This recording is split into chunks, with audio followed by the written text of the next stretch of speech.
Hey, Lydia.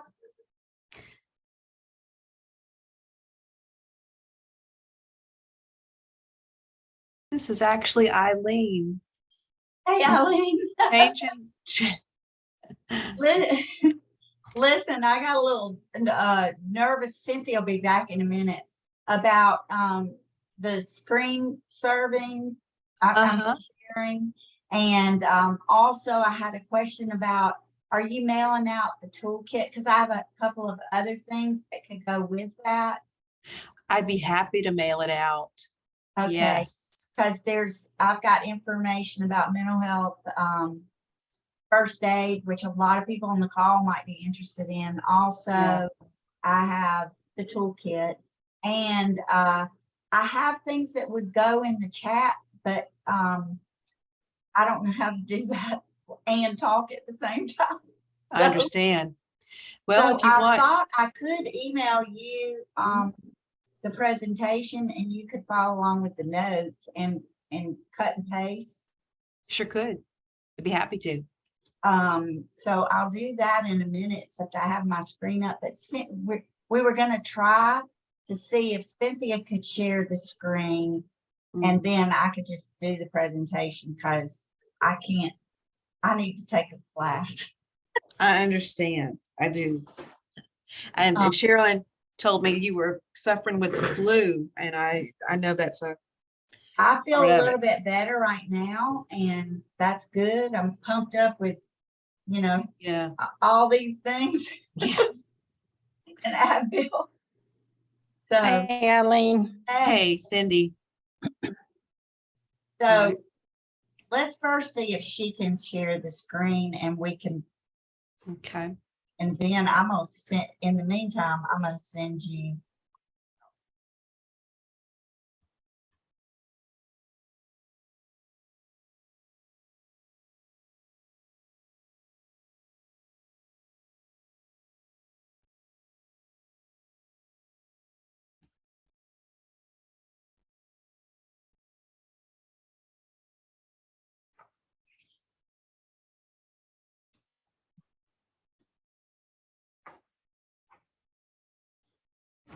She's doing it. Okay, so you want slideshow. That's what we want.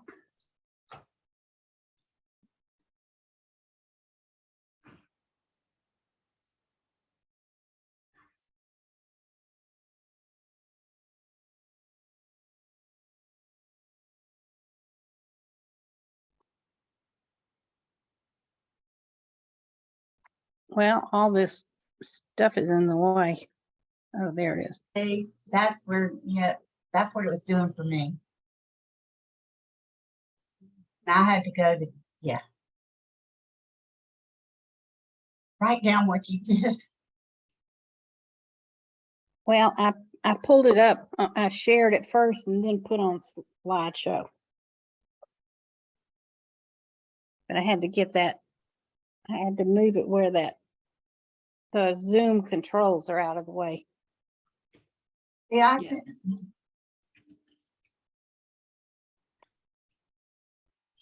Now, Eileen, can you see the slideshow? I can. Is it too big? Is it? No, it's fine.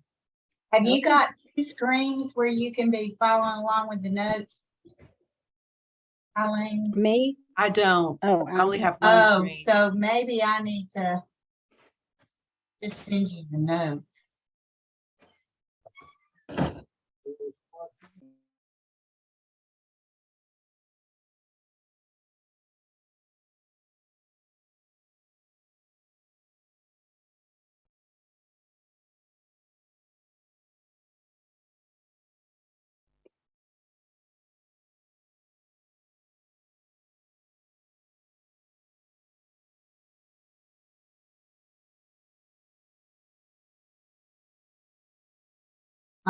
So Cynthia, I'll just say next slide. yeah, okay. Or because you don't.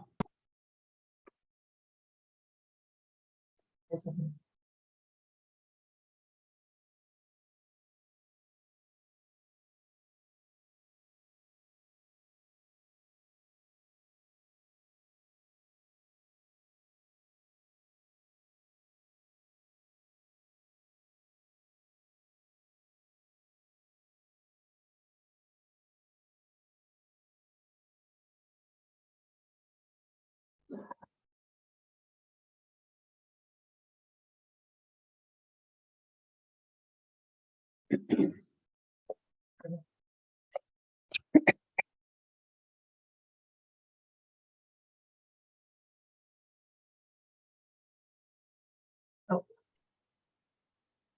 Mhm.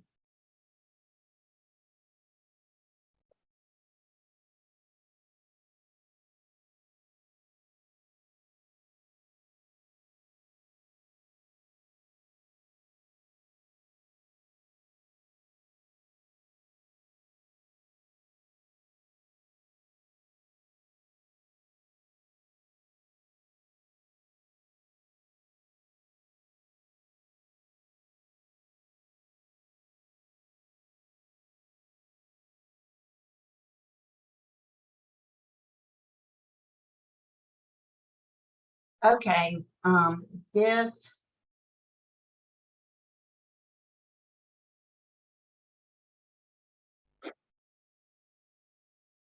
The Word document should have the copy, so it has like put something in the chat. If it doesn't work, then I'll just provide the email that has everything that goes in the chat.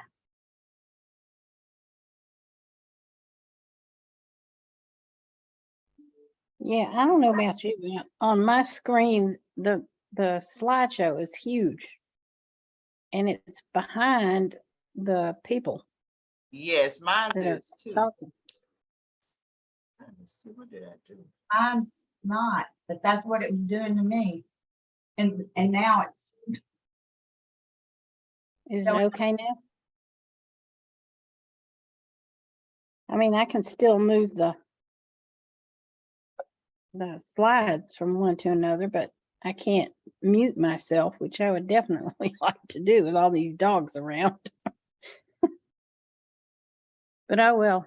but if you go down, somewhere it lets you put your taskbar in there.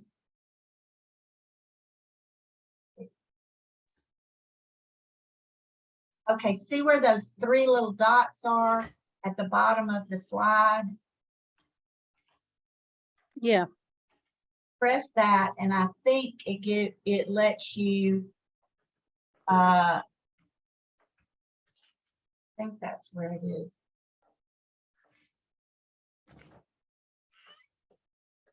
Go taskbar. I clicked on taskbar and it's my tray at the bottom, which is okay.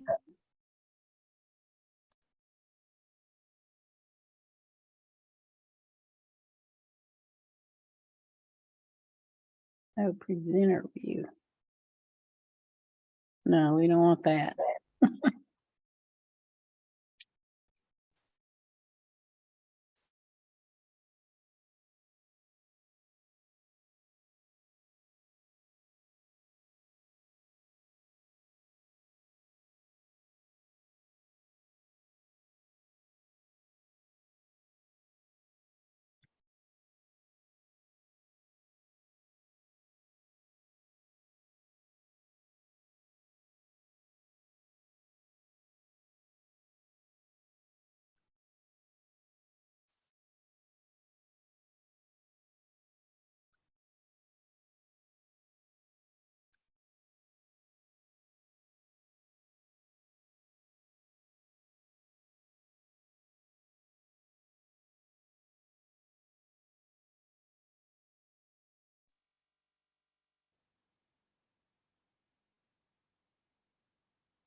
Okay, here we go.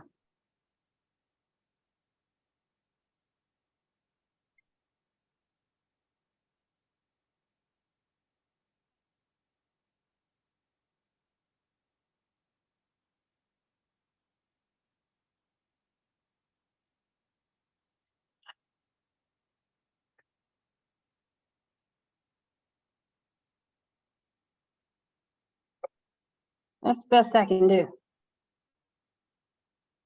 that okay?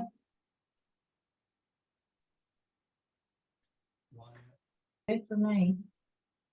Mine, it had it over the whole screen.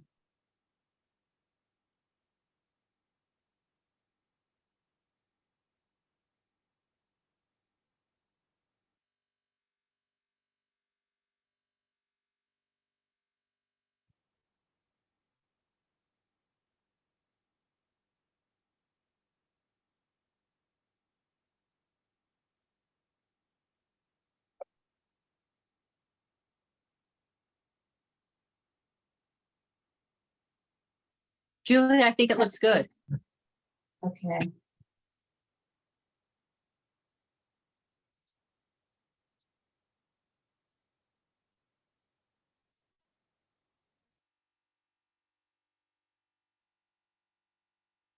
Dr. Bisbee, you want me to mute you if I need to?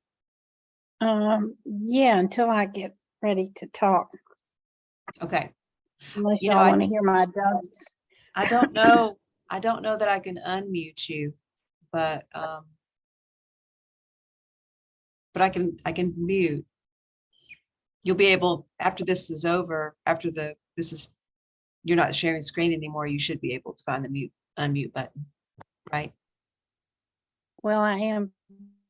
I've got slides. Yeah. Well, just don't worry about it until my dogs start barking. Then Okay. I think you can unmute me though. You think I can unmute you? Okay. Yeah.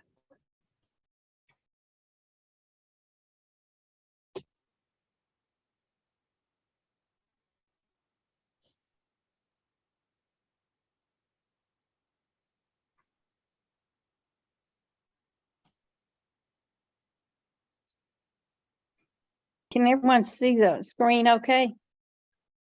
The slides? Yes. Yes. Yes. Okay, Yes. we're good then.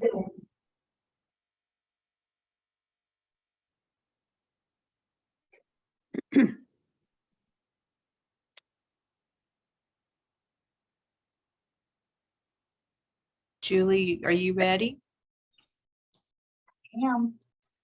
Great.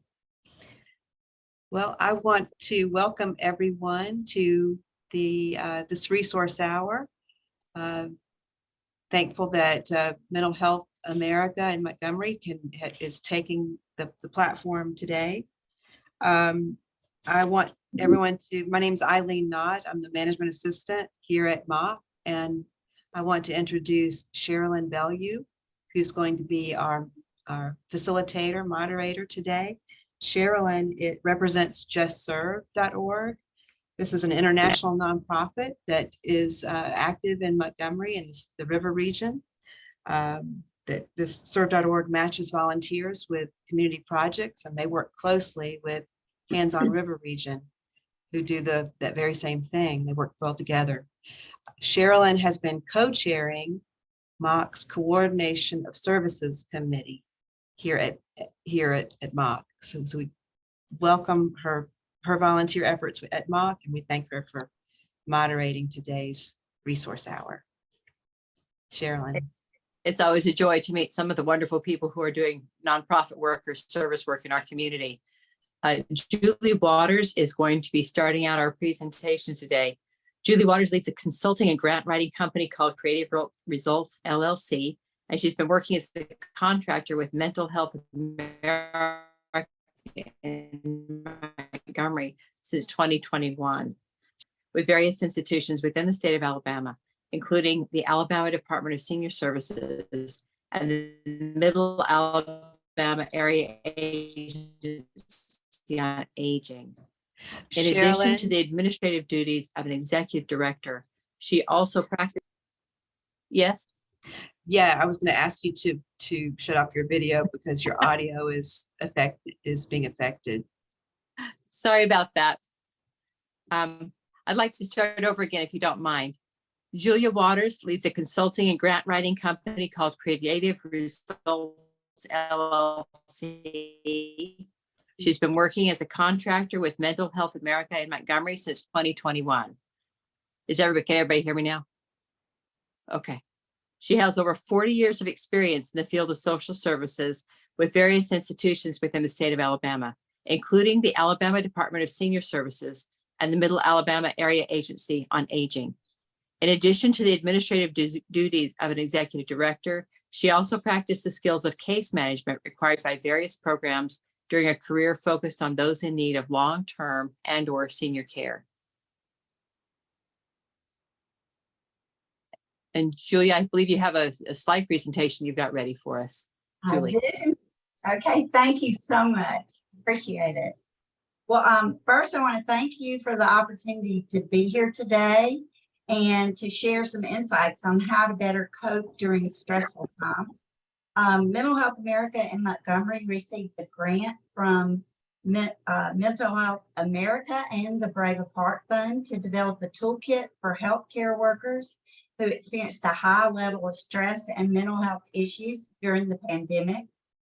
We welcome you to review this toolkit. We'll send you a desktop copy at the end of the presentation. And then to complete the survey. Also, please share this toolkit with anyone that you know who might be struggling or who needs to or wants to improve their mental wellness. The goal of this presentation is to give you an overview of mental health, coping skills to improve mental well-being, and to share some resources. Next slide. So according to Pew Research Center, at least 4 in 10 U.S. adults have faced high levels of psychological distress during the COVID pandemic, up from 1 in 10 adults in 2019. Having trouble sleeping and feeling anxious were the most common reported feelings of distress. Experiences with depression and loneliness were also reported. In the most recent survey, which was in September of 2022, 46% of adults said they had felt depressed at least 1 or 2 days in the past week, and 42% said they have felt lonely. The World Health Organization says that the COVID-19 pandemic triggered a 25% increase in the prevalence of anxiety and depression worldwide. Next slide. So, next slide. Okay. So stress in this time of dealing with COVID centers really around one word, and that word is uncertainty. The pandemic is different from other disasters in that it is invisible and it's ongoing. It's normal to feel exhausted, burned out, and tired of everything that is dealing with COVID. COVID has brought about the loss of loved ones and a loss of a way of life. We do not really need any statistics or the CDC to tell us that this pandemic caused a tremendous challenge for all of us. For many, it is the most challenging event of our lifetimes. We will not know for many years what the full impact is on our mental and physical health. What we do know is this is a wake-up call. It's a wake-up call for our country, state, and local government to step up and improve mental health services and support for each of us to take care of our own mental health, just like we take care of our physical health. Next slide. So what is mental health? The World Health Organization defines mental health as a state of being in which an individual realizes his or her own abilities, can cope with the normal stresses of life, can work productively, and is able to make a contribution to his or her community. Mental health is made up of your emotional, psychological, and social well-being. It affects how we think, feel, and act. It also helps determine how we handle our stress, how we relate to others, and how we make choices. Mental health is important in every stage of life, from childhood and adolescence through adulthood. It can be negatively impacted by such things as living in a difficult relationship, struggling as a caregiver, having poor work-life balance, and events like disasters and pandemics. Most of us throughout our lifetime will struggle with physical and or mental health challenges. And it is important that we recognize the necessity to take care of our minds, just like we take care of our bodies. Next slide. So what is mental illness versus mental well-being? Mental illness are specific diagnosable health conditions involving changes in your emotion, your thinking, or behavior, or a combination of all three. Mental illness causes distress and or problems for individuals functioning in their social, work, and family life. They are medical diagnoses that are behavioral in nature, but are no different than any medical condition, such as heart disease or diabetes. Mental well-being is having the awareness of your emotions and the ability to manage and express those feelings in a healthy and appropriate manner. Generally, it is feeling good about yourself and your life, which includes good physical and mental health, high life satisfaction, and a sense of meaning. So you can take a free confidential mental health screening on the Mental Health America website. We're going to put the link in the chat. And if for some reason we don't get the link in the chat, then we will send this to you later. So periodically, or when you're feeling symptoms, mental health screenings can be a key part of your mental health. They help you to identify symptoms early that you might not be aware of, and to discuss these with your doctor. Early identification and treatment of mental illness can lead to much better outcome. Next slide. So depression. What are some symptoms of depression? Some symptoms are thoughts of hurting yourself, fatigue, trouble concentrating, feelings of guilt and worthlessness, loss of interest in things that otherwise bring you joy, not being able to sleep, irritability, overeating, abusing alcohol or drugs, or a loss of appetite. It's important to note that depression can only be diagnosed by a medical professional.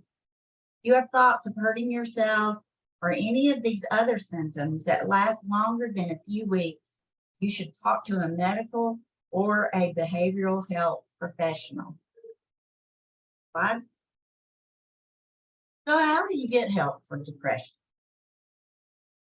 Well, getting help if you're feeling depressed is important, and it may take time to see a professional.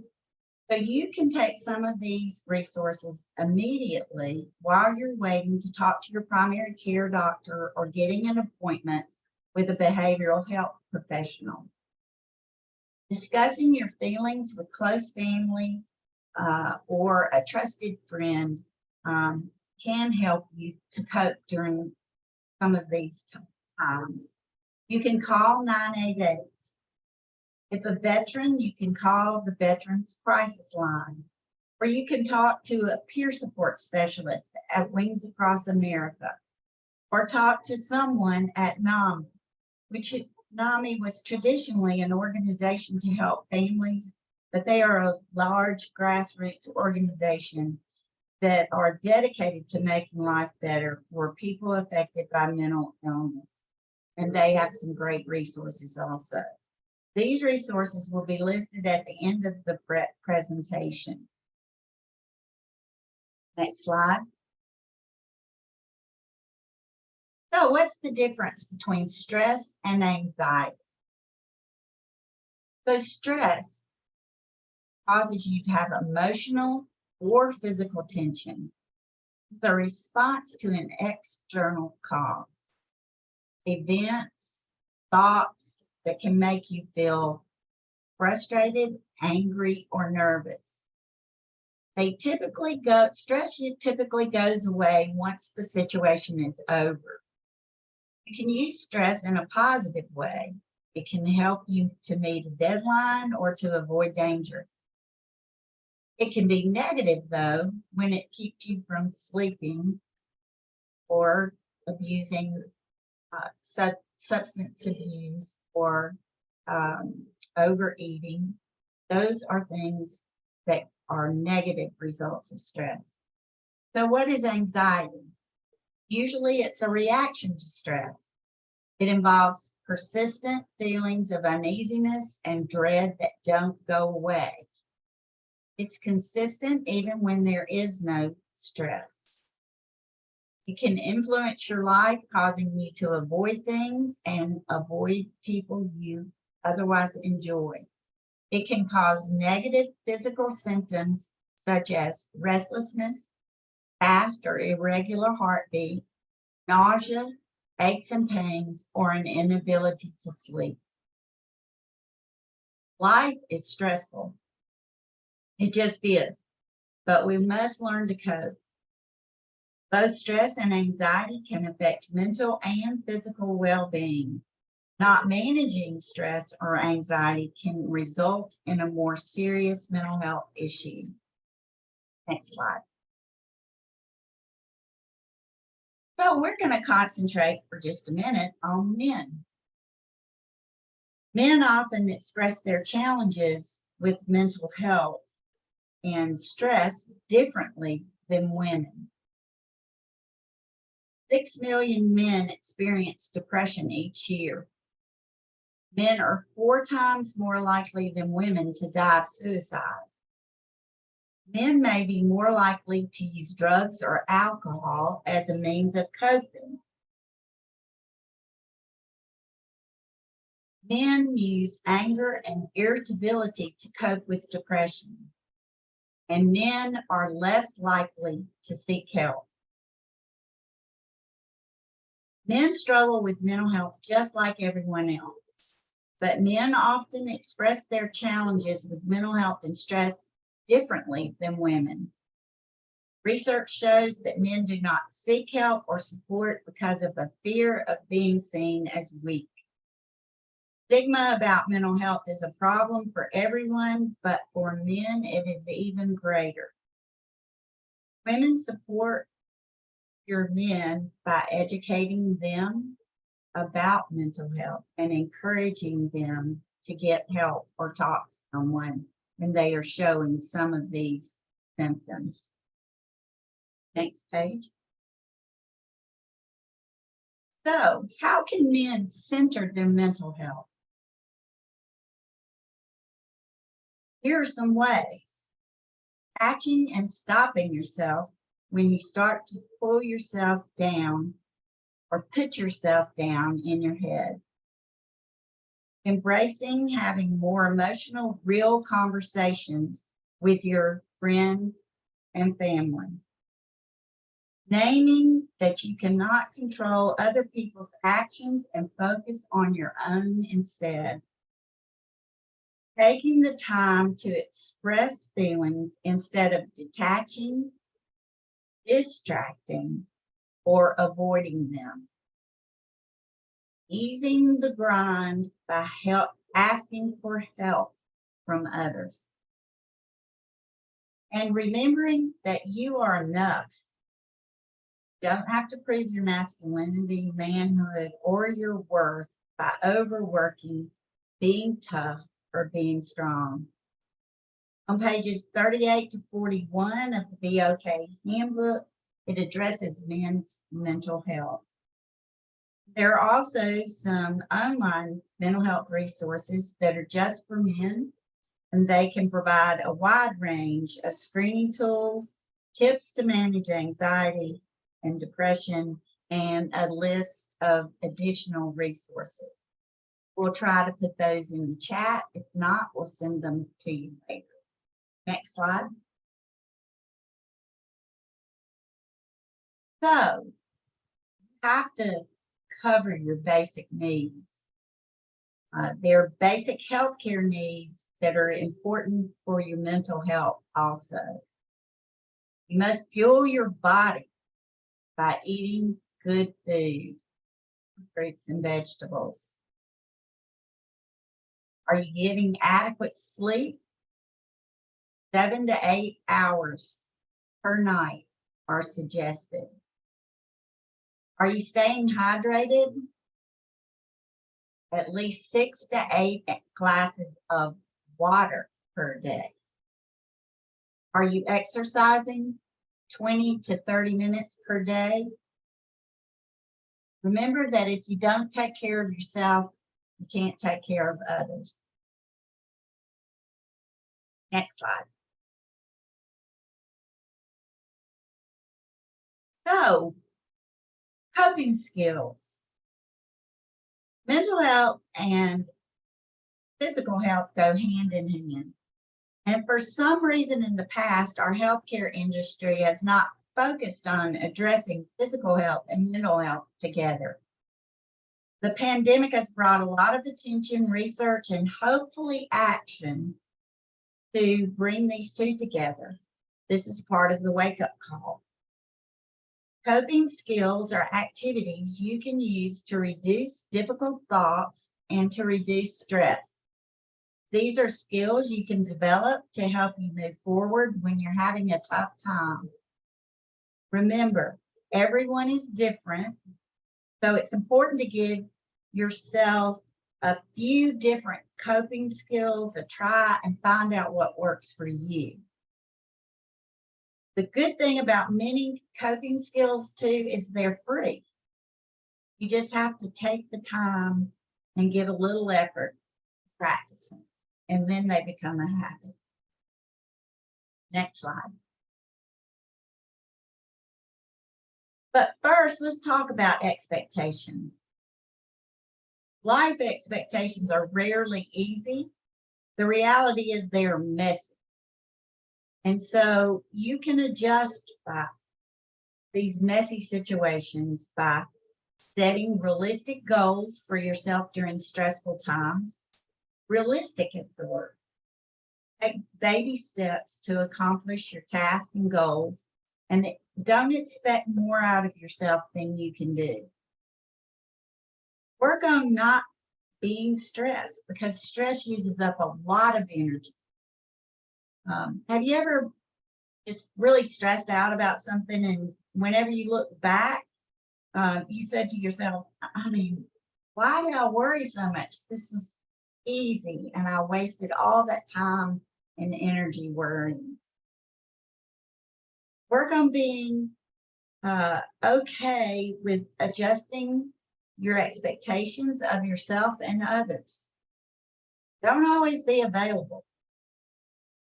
You can't be there for everyone and everything. Learn to say no, assess the situation, and if it's stressful for you, you don't have time, or you're too tired, okay to say no. Remember, you are your own advocate, your own best friend. Be kind to you. Next slide. So, these are some coping skills you can try to help you move forward during messy times. You can even maybe make these habits so that you learn to relax and decompress. Stick to a routine. Practice deep breathing, meditation, journaling, practice gratitude. Spend time with your friends. Spend time outside. Do some activities such as gardening, baking, drawing. Balance your needs with family work needs. And do an activity such as yoga. You don't have to do all of these, but some of these could help you during stressful times. But having some of these coping skills as part of your daily habits are good for your mental health. You can, I'll say deep breathing and journaling are two of my favorites. But on pages 24 to 26 of the handbook, you can find more information about those two coping skills. But throughout the handbook, you can find information about almost all of these coping skills. Next slide. So, what are some in-the-moment rescues? These are quick, free things you can do for a quick timeout. One is positive self-talk. Talking to yourself and saying, I can do this. It's going to be okay. Count backwards from 20. At night, when I can't go to sleep, I count backwards from 100. And usually by 60, I'm asleep. Think about something funny. Humor heals us. Tap a rubber band on your wrist. Do spider push-up. These relieve tension. Listen to music. Tell yourself thoughts are just thoughts. Give yourself a hug.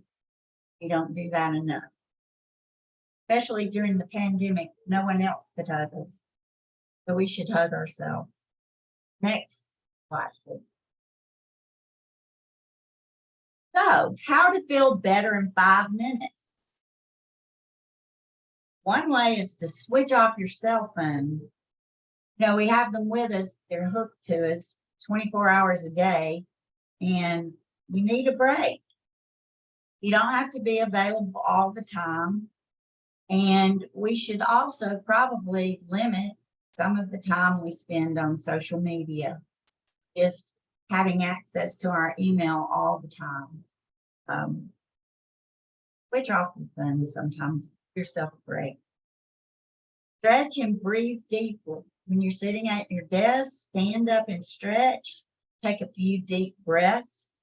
We sit too long, and this is a good stress relief.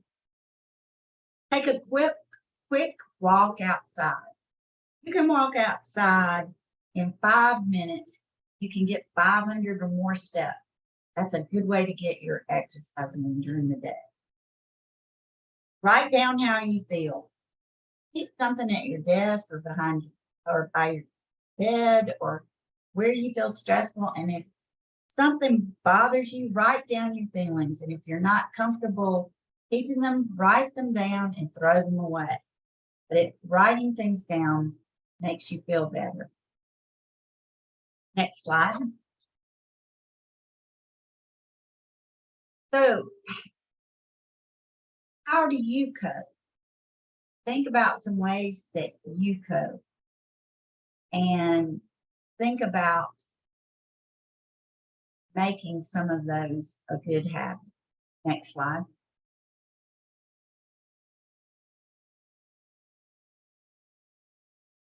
So, many of us, for some reason, have it ingrained in us not to ask for help, especially when we feel overwhelmed or stressed. We all have heard the African proverb, it takes a village to raise a child. Well, it takes a village of people to help support us through this life journey. And often we need to ask for help at all stages of life. Asking for help is not a weakness, it's a strength. Ask yourself, do I really need to do this alone? Next slide. So what do you say to a friend who is struggling mentally and emotionally? We all go through tough times, And you can help a friend, a family member, or coworker by taking the time to let them talk and express their feelings. Listen closely with compassion. You might share a story about a time you felt the same way. Or you might try saying something like, "That must be so hard. I'm so sorry you're going through this. It is normal to have these feelings right now." Ask how you can help. Validate what they are saying. Always be confidential and respect their trust. Never share what they have told you without their consent. There have been times in my life when the person who listened empathetically helped me to take the next steps on my journey. As I said earlier, it takes a village. Next slide. So as I said before, it takes time to get an appointment to see a professional, and these resources should be kept on hand in case you need them. The resources are free and confidential. 988 is an easy to remember 3-digit dialing code connecting people to 988, the Suicide and Crisis Lifeline, where support from counselors is available 24/7 nationwide. Someone experiencing a mental health or substance use crisis or any other emotional distress. The Office of Veterans Affairs also has a crisis line for veterans. Dial 988 and press 1 or text 838-255. Connect Alabama is a behavioral health services and treatment finder app. Managed by the Alabama Department of Mental Health, it provides individuals instant access to education, information, and services related to substance use, mental health, and prevention. The app is available for download on iOS through the Apple App Store and for Android devices via Google Play. Wings Across Alabama provides a warm line for peer support that provides free 24-hour confidential non-crisis peer support. Next slide. So some other resources that might help you or a family member are the National Alliance on Mental Illness, or NAMI. They have a crisis line, which is 1-800-273-8255. Mental Health America has a wealth of information, including the screening tools. Often people, when they're going through stressful situations, they have other situations going on. They might need assistance with rent or groceries and don't know how to navigate the system. So 211 is a great resource for those individuals. And I think there was a presentation just a couple of months ago on 211 for one of the resource hours.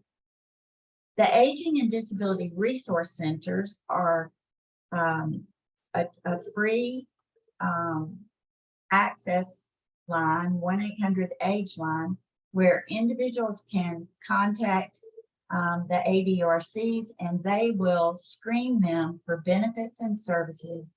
And if the person needs assistance with getting benefits, they will help them with the application process. They also have a program called Senior RX, where they screen you through the ADRC, and it can help individuals to get their medications. So we'll put those either in the chat or send them to you later. Next slide. So mental health first aid is a course that teaches you how to identify, understand, and respond to signs of mental illness and substance use challenges among adults. Who should take the course? Well, really anyone should take the course, but especially employers, faith leaders, hospital staff, social workers, first responders, or any community leaders and volunteers. What does it cover? It covers common signs and symptoms of mental illness, common signs and symptoms of substance abuse, how to interact with a person in a crisis, how to connect the person with help, and provides information on trauma, addiction, and self-care. And in May of this year, Mental Health America will do their roundtable on the mental health first aid course, and anyone that's interested in taking the course can find out about it by signing up for the Mental Health America newsletter or on the Mental Health America website.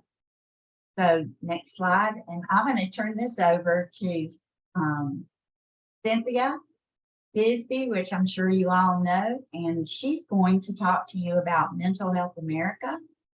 And I also want to say before she starts that we have printed copies of the toolkit, and if anyone is interested or has a group that they would like, particularly a healthcare group or a community health group, we would love to provide you with some of the printed toolkit. Thank you. Go ahead, Cynthia. All right. Well, I just wanted to tell you a little bit about Mental Health America in Montgomery. The toolkit or handbook that Julie's been talking about was developed through a grant to Mental Health America in Montgomery from National Mental Health America. I think she said that. So National Mental Health America is a huge nonprofit organization, and it has affiliate groups throughout the country. And so Mental Health America in Montgomery is an affiliate of the national organization. It's sort of like a chapter. Our mission is Mental Health America in Montgomery is dedicated to supporting those with mental illness and promoting good mental health through service, education, and advocacy.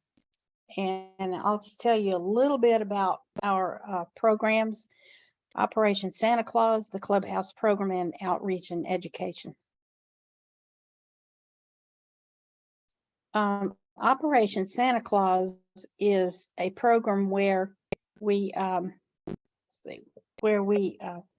take donations and grants, mostly donations from individuals and whoever will give us the funds, and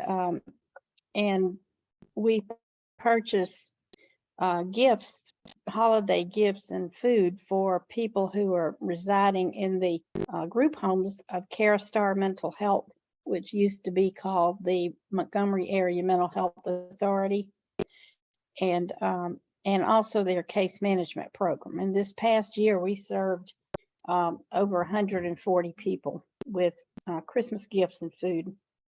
And one of our board members owns a fire engine.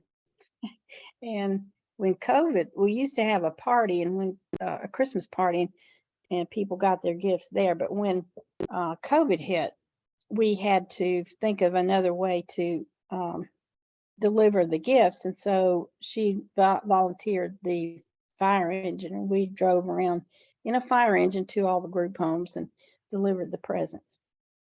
And it's a wonderful program. You probably have heard of it if you've heard of anything about Mental Health America in Montgomery. This program has been going on for over 70 years. Yeah, Mental Health America in Montgomery started out as the Mental Health Association of Montgomery in 1951. We changed our name about 15 years ago. And so the Operation Santa Claus was one of the first programs. We also have a clubhouse program. And this is a program that's composed of two different clubs. One is the Friendship Club, which is participants who are living in the community, and they come together right now twice a week to meet for friendship, socializing, get a hot lunch, and attend recovery-oriented activities, classes, and field trips. And as a matter of fact, they went to the Man Museum yesterday. And some of the classes might be about budgeting, nutrition, and health, just various communication, current events, different things like that. And they also have movies and just enjoy themselves. And that clubhouse operates, as I said, 2 days a week from about 10 to 2. Open Door Club is for participants living in one of the Carastar group homes, and they meet in the evening weekly. It's about 12 people, I think, for leisure activities, snacks, and socializing. These are some of our clubhouse members who gave us permission to share their pictures. And also, by the way, they're going next week to the Alabama Institute for Recovery that is put on by the Alabama Department of Mental Health up at the Shaco Springs Conference Center. Out in education, one of our programs, and we have monthly roundtable sessions for 1 hour from let's see, from January through about October. We take off in November and December because of the busyness it takes to put on Operation Santa Claus. But these monthly roundtable sessions, and we also have an annual conference about, and these are education about mental illness and promotion of mental health, and provides opportunities for mental health and social service professionals to earn continuing education credits. And we used to have the roundtables at the Mental Health America in Montgomery office on South Hull Street, and but we began during COVID to hold these virtually. And since we did that, we've had participants from all over the country and some in Europe and Canada. We also do community education through display tables, handing out brochures, giving out telephone information. We receive a lot of calls for people looking for help. And usually they are trying to get mental health services, and Mental Health America in Montgomery does not provide direct mental health services such as psychiatric counseling, any of that. And they're usually trying to find Carastar. It was worse when it was called the Mental Health Authority and Montgomery Area Mental Health Authority, because that was very confusing with Mental Health America in Montgomery. So now it's hopefully with their name change to Carastar, it should be a little bit easier. And if anyone needs a speaker, we can sometimes come up with a speaker to send to you. And the last part of that is what we're referring to right now, tinkering around with what to call it, is the mental well-being program. And the main offering on that right now is our toolkit. And the toolkit was written for frontline health care providers. And that were not doctors and nurses, but people like cooks and housekeepers and clerks and people who were on the front line of taking care of COVID patients, but didn't have very many resources. So it was written for that. And we're in the process now of trying to revise the handbook, we call it, to broaden the audience and to address issues other than COVID. So I think that's it. If anybody has a question, I am glad to answer them, and I'm sure Julie is too. Thank you, Dr. Bisbee. These resources are wonderful. I've been jotting down notes as quickly as I could. Oh, well, feel free to, everything's on our website, right? Right here. MHA-Montgomery.org. MHA-Montgomery.org. Okay, so if anyone has a question, we're happy to try and answer it. See if there's anything in the chat. Oh, there's Mr. Alvin with Quiet Storm. Hello.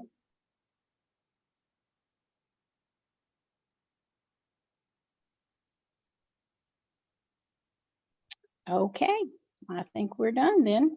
No one has a question. Well, I have something. I Hi. didn't issue Dr. Bisbee. Is it okay if I give that introduction now? Oh, sure. I didn't even think about that. I know we've got so excited with this, but just so everyone knows what Dr. Bisbee's qualifications are, Dr. Cynthia Bisbee leads a consulting and grant writing company called CC Bisbee and Associates, and she currently serves as the interim executive director of Mental Health Montgomery in Montgomery. During her career, she's practiced psychology for the state of Alabama Department of Mental Health and taught that science at UAB. She contributed to the growth of several River Region institutions through her leadership and administrative skills, including the Montgomery Area Mental Health Authority, now Carastar Health, the Wellness Coalition, and the Mid-Alabama Coalition for the Homeless. So lots and lots of experience here. Showing my age. And showing your impact. Oh, well, I Well, hope so. I really appreciate that Mental Health America is it has taken this path of addressing mental well-being as well as being a support for people with mental illness. And just the presentation today was very helpful for my own mental well-being. I just wanted to register that. It was very calming to hear you both share today. And even though, you know, I know these things, it's so nice to be reminded of the steps, the very easy, you know, quick, even 5-minute steps that I can, 5-minute tools that I can use to get back on track when I'm feeling anxious or depressed. So thank you both. Sure. Glad to be here. Did anyone else have questions or comments?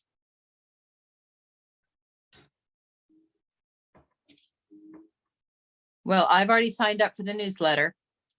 It was Good. very Right. easy. It's on Mental Health America. Great. From the Good. chat, We hope everybody will sign up. we have a comment from the chat that it was an awesome presentation. No questions from one participant. Well, I would like to take a moment just to make an announcement, and maybe others have announcements. The Mid-Alabama Coalition for the Homeless, our next general membership meeting is going to be Thursday, April the 27th. And so that will be always at 3 o'clock, 3 to 4. this time we will meet at the Family Sunshine Center, 858 South Court Street.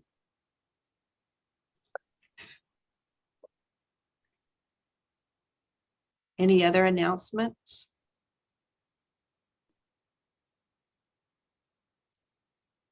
We actually have a roundtable tomorrow, if, not tomorrow, Friday. Friday, that- I think that's the date. Is that Donna Leslie? It's on the website anyway. Yes. Yeah, the director of Carastar is going to be one of your speakers, I noticed. Yes. And I think it's this Friday. Anxious to hear about the new crisis center that just opened. They had the ribbon cutting this morning, and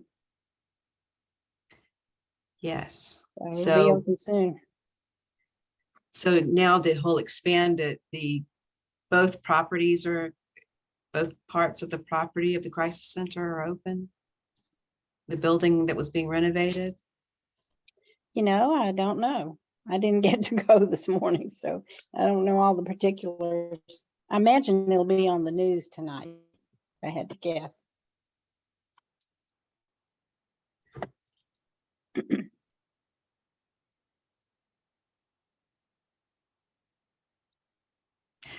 Well, thank you, everybody. Sherilyn, thank you. And Julie, Cindy, thank you so much for sharing the wealth of programs and information that you have from Mental Health America in Montgomery. Thank you for your good work. And thank y'all for joining us today for this resource hour. Thank you for having us. Y'all have a good afternoon. Thank you. Bye-bye. Bye-bye. Bye.